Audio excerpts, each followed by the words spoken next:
Okay, so now that we have finding the surface area of a rectangular prism down, now let's mix it up so we don't just have one shape or one formula to work with, but in this case we have two. This is a rectangular or triangular prism, and the triangular prism, if you pop it out of the page and have it in a three-dimensional object like this, you can see by looking at it that we've got triangles on either side, and then as you flip it around there's multiple rectangles.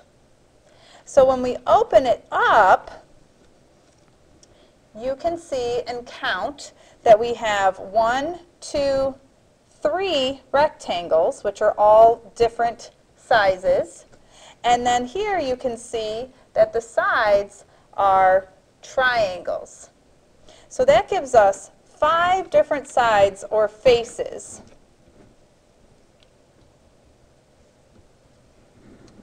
Three of them being rectangles,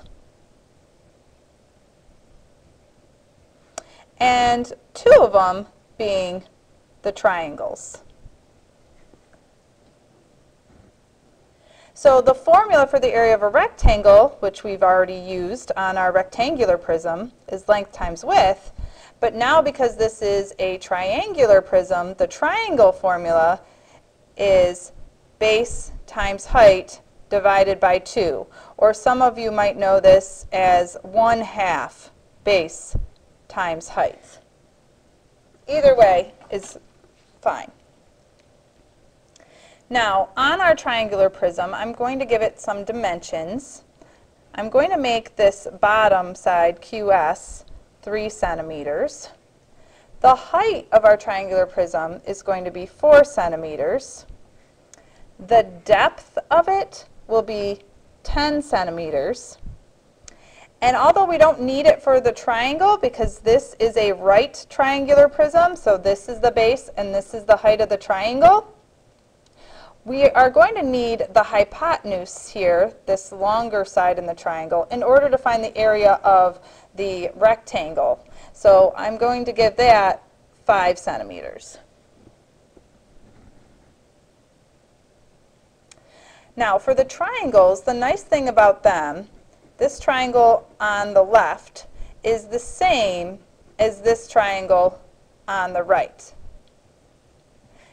So that helps us because once we find the area of one, we will know the area of the other.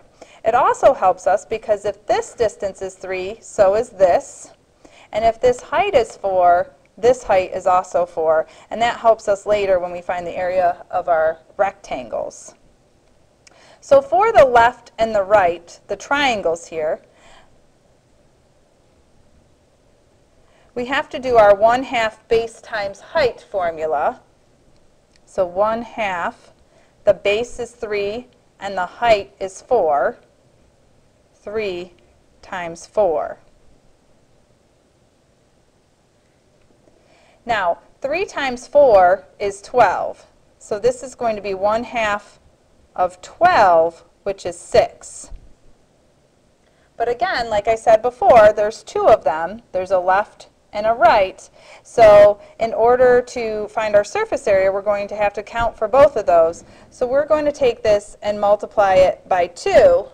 So the surface area for our triangles will be 12 square centimeters. Now on to the rectangles. Well, the bottom rectangle, if you can see it right here, this bottom rectangle is the 3 by 10 rectangle. So we'll call it for bottom is 3 by 10, which is just 30. Now there is no other matching rectangle to this. The 4 and the 5 make the other 2 rectangles different, so we just need this 30 once. Now this front part here, that's the biggest rectangle. It takes up the most surface area. It's the 10 by 5. So we'll call that the front. And that front has the same depth of 10, all the rectangles will, but this width here is 5. So it's going to be a 10 by 5 or 50 square centimeter rectangle. And then the back part, this part right here, the RUTQ make, that back part is a 4 by 10.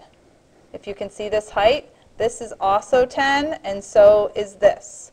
So the 10 by 4 is 40 square centimeters.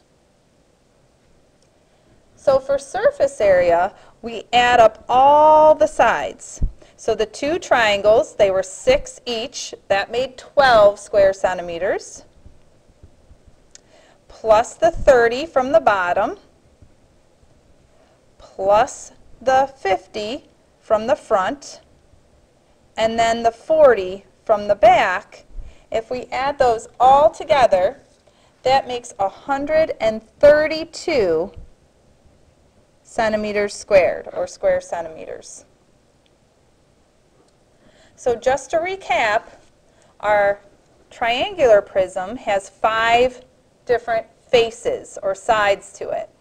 It has 3 rectangles, all different, and 2 triangles that were the same. So when I found my triangles, I called it left and right. I did 1/2 base times height, and that was 12, which divided by 2 is 6, and there were 2 of them, so that's where the 12 came from, 6 plus 6. Then the bottom was this bottom rectangle here, 3 by 10, which is 30. The front part right here is 10 by 5, or 50. And then the back part, right in this area here, on the other side, if you can picture jumping over the back side of this, is 10 by 4, which is 40. Add them all up, and you have your surface area. So I hope this helped. I hope you took really great notes. If not, feel free to rewind, pause as you need to, watch it again, and we will be doing a practice one of these in our next class time. Have a great one.